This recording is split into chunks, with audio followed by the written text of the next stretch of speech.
জগন্নাথ বিশ্ববিদ্যালয়ে মঙ্গলবার ছাত্রদল ছাত্র শিবিরের সংঘর্ষের পর ক্যাম্পাসে এখনও উত্তেজনা বিরাজ করছে।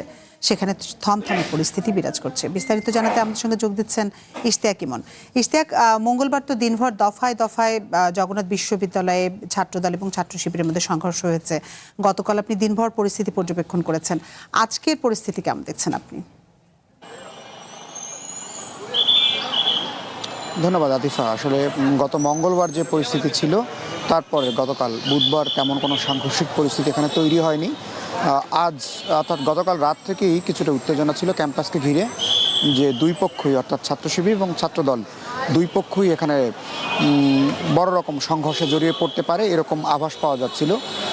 তারই পরিপ্রেক্ষিতে দুই দলই আসলে বিক্ষোভ কর্মসূচি, সমাবেশ এরকম নানান ধরনের কর্মসূচি তারা দিচ্ছিলেন ক্যাম্পাসকে ঘিরে, যেটিকে ঘিরে আসলে এক ধরনের সংঘর্ষ তৈরি হতে পারে। বিশ্ববিদ্যালয় প্রশাসন গতকাল রাতেই সেখানে সভা সমাবেশ অর্থাৎ ক্যাম্পাস এলাকায় সভা সমাবেশ, বিক্ষোভ যে কোনো কর্মসূচি, সেগুলো ছাত্র সংগঠনগুলোর সকল কর্মসূচি তারা নিষিদ্ধ করেছে, যে কারণে আজ কোনো কর্মসূচি তারা রাখতে পারেনি। এবং আজ আমরা বিশ্ববিদ্যালয়ের গেটে দেখতে পাচ্ছি যে বিশ্ববিদ্যালয়ে যারা প্রবেশ করছেন শিক্ষার্থী, তাদের সবাইকে আইডি কার্ড অর্থাৎ নিজের পরিচয়পত্র নিশ্চিত করেই ভেতরে ঢুকতে হচ্ছে, এছাড়া আসলে কাউকে ঢুকতে দেওয়া হচ্ছে না। এর বাইরে বিপুল সংখ্যক পুলিশ মোতায়েন করা হয়েছে। সেই পুলিশ সদস্য যারা আছেন তারা বাইরে আছেন। লালবাগ বিভাগের যিনি ডিসি রয়েছেন অর্থাৎ উপপুলিশ কমিশনার, তিনিও আছেন।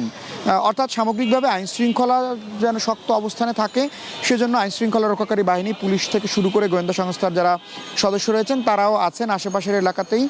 এবং পুলিশ একেবারে গেটে মোতায়েন করা রয়েছে, বিপুল সংখ্যক পুলিশ, যাতে করে গত মঙ্গলবারে আমরা যেরকম দেখেছি যে এরকম একটি পরিবেশ অর্থাৎ সাংঘর্ষিক যে একটা পরিবেশ তৈরি হয়েছিল সেটি যেন আর না হয়।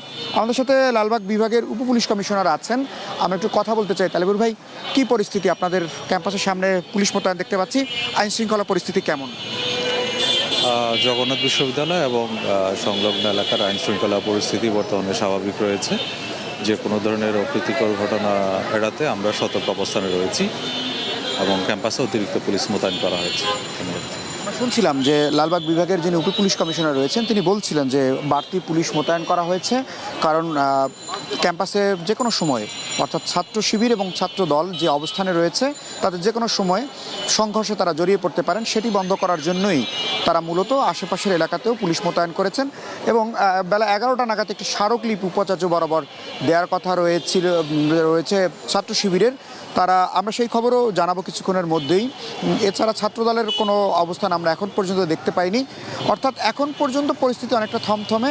বেলা আরেকটু গড়ানোর সাথে সাথে বোঝা যাবে যে আসলে কী পরিস্থিতি দাঁড়ায়। যদিও বৃষ্টি হচ্ছে কিছুক্ষণ পর পরে থেমে, যেটি এই পরিস্থিতি অর্থাৎ আইন শৃঙ্খলা পরিস্থিতি সামাল দিতে আইন শৃঙ্খলা রক্ষাকারী বাহিনীর জন্য কিছুটা সহায়ক হচ্ছে। অর্থাৎ বৃষ্টি শুরু হলে এই কর্মসূচিগুলো বা যে রাজনৈতিক উত্তাপ আমরা ক্যাম্পাসগুলোকে দেখতে পাচ্ছি সেটি কিছুটা স্তিমিত হচ্ছে। এবং এখন পর্যন্ত ছাত্র শিবির বা ছাত্র দলের যারা নেতা রয়েছেন অর্থাৎ যারা আসলে গত মঙ্গলবারে আমরা যাদেরকে দেখেছি তাদের কাউকে আমরা এখন পর্যন্ত সেরকমভাবে ক্যাম্পাসে দেখিনি। সাধারণ শিক্ষার্থী যারা এসেছেন পরীক্ষা, ক্লাস, অন্যান্য যে কর্মসূচি রয়েছে সেগুলোই তারা এখন সেগুলোতে অংশগ্রহণ করছেন এবং সবাইকেই আজ পরিচয় নিশ্চিত করেই ক্যাম্পাসে ঢুকতে হচ্ছে, এর বাইরে আসলে কাউকে ঢুকতে দেওয়া হচ্ছে না। আতিফা। ইশতিয়াক ইমন, আপনাকে অসংখ্য ধন্যবাদ আমাদের সাথে যোগ দেওয়ার জন্য।